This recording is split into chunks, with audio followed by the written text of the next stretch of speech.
So I'm going to talk about the Irish Setter Club of America medal. First, a quick word on the Irish Setter Club. They have been in existence since 1891. We're one of the first clubs set up in the United States aimed at a particular breed, in this case, the Irish Setter. In the 1920s, they conceived a need to have a bronze medal to award to particularly nice dogs and accomplished breeders. And they commissioned Laura Garden. At that time, she hadn't married James Fraser yet, to sculpt the medal for her and for them. And they have been giving that medal out ever since, including up to today. It is not a particularly rare medal. In fact, I characterize it as quite common. You can usually go on eBay and find one, but it is a very attractive medal. And this is the example I purchased several years ago. On the obverse, it's got the setter pointed to the left and looking quite alert. Above it, the Irish Setter Club of America title, and then a harp above the dog and with the sculptor's name and sculptor on it, and I believe it's a leash down at the bottom. The whole thing is surrounded by shamrocks. On the reverse, we have courage, let's see, affection, and I can't make out the last one. Hold on. There we go. Beauty, intelligence. Right. And then to encourage breeding and develop and perfect nature's contribution to a noble race, and then the awarded to. So this is the point where I think medals, particularly award medals, become interesting, because all of a sudden you have something with a built-in provenance if you can track it down and figure out who these people are. In this particular case, I bought this medal from an eBay dealer somewhere, I think, on the North Shore of Long Island. Cost me about $48 if memory serves.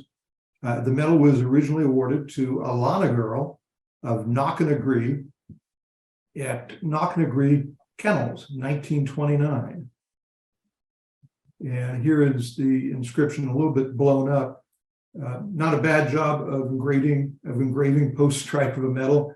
I don't know whether the engraving was done by the club itself or by the awardees. I've seen a lot of these medals unengraved, so I suspect that the Irish Setter Club sends them out or has sent them out without the engraving, and it's up to you to put something on it. So my goal here was to find out something about Alana Girl and something about Knocknagree Kennels. So the first thing I turned to was Ancestry.com and their accompanying website, newspaper.com. And I typed in Alana Girl and I typed in Knocknagree Kennels. And this is the earliest reference that I came up with in the newspaper database. It's from the Plainfield, New Jersey Courier News of Wednesday, October the 30th, 1929. And it talks about a local dog show. And it says, Patricia Girl, not our dog, but a different one, Patricia Girl of Knocknagree, owned by Laura F. Delano, was the best of the winners. And then it goes on to talk about other dogs. So I've expanded this. Now I know that Knocknagree has something to do with one Laura F. Delano. So my next step was to try and track Knocknagree down a little more concretely. And I found a historical website for the Historical Association of Rhinebeck, New York.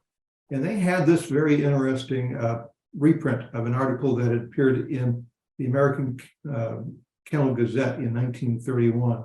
And it's all about Knocknagree Kennels. So here it is, handed to me on a silver platter. It's got a nice picture of the front gate. I don't know that the dogs got through and out the front gate too much, but talked a little bit about it. Owned by Miss Laura Delano, located on one of the most beautiful spots in the East, on an estate whose high elevation gives it a view for miles over the Hudson River Valley. Sounds very attractive.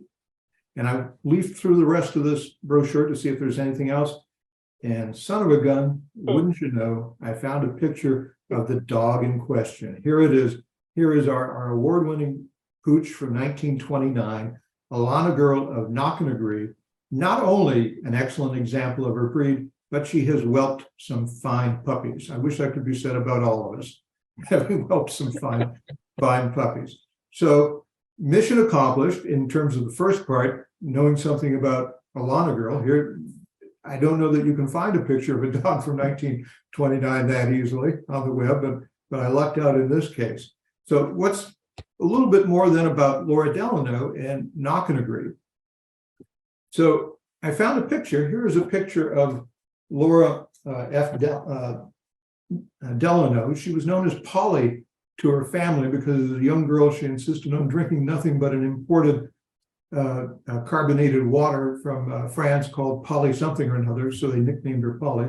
She is frequently seen with her dogs in her pictures. She raised not only Irish setters, but later in life took up Dachshunds as well. She was known as a very distinctive, sometimes startling dresser. She had blood red fingernails, from what I've read. They're so red that one of her relatives came in the room when she first started wearing them and said, "Polly, dear, have you been out disemboweling rabbits again?" So a little bit of fun on that. She wore distinctive jewelry. And as she got older and her hair went gray, she started dyeing it purple and wearing it up like this. And she would draw in a widow's peak at the top of her forehead, as you can see she's done here. So quite the character. She never married. She was born back in 1885. So I'd like to tell you a little bit more about what I found out about her. So let's do a little bit of who's related to who. So she was the daughter of Warren Delano, the gentleman on the left, holding a dog. It was quite the doggy family. In fact, Warren helped set up the Irish Setter Club back in 1891. The picture to the right in the center is of Warren's sister, Sarah Delano, his younger sister. Sarah married a widower in the area, another family, one James Roosevelt to the right. And James and Sarah had a son. He's this guy in the kilt here. This is in 1880, and they named this family. So this is Frank, who's the cousin of Polly Delano. And why is that interesting? Well, it's interesting to see that connection, but it's also interesting because Polly turns out to have been one of his favorite cousins, if not his favorite cousin. Here is a picture from about 1902 showing the future president on the left in the rear row, and Polly, who was not a particularly large woman, and a girl in this picture sitting in the middle. She was very tight with her cousin Franklin for the rest of his life, all through his ups and downs politically. In fact, after he got to the White House, she was responsible for keeping him company. His wife Eleanor and he grew apart, and she did her thing and he did his. So when he went on trips, he often took two of his cousins with him, Daisy Suckley, who is the woman on the left in the polka dot dress, and then Polly would come with him as well to keep him company and to see to his needs and see that he was taken care of. In fact, Polly was the one who got him his famous dog, Fala, the Scotty Terrier up here.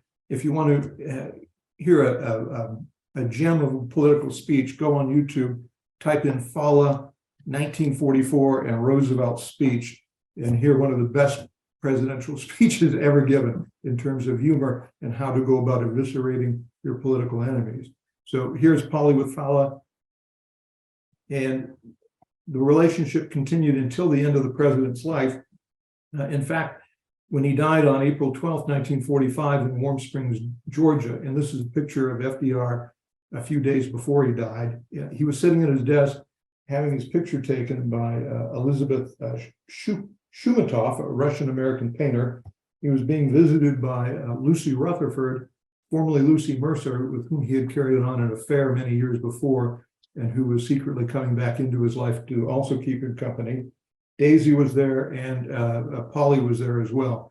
The president had a cerebral hemorrhage, slumped over, and they helped carry him, including Polly, into the bedroom in the rear that you can see to the left of this picture. In fact, what's allegedly FDR's last words he spoke to Polly was, "Be careful," as in don't drop me as you take me to the bed.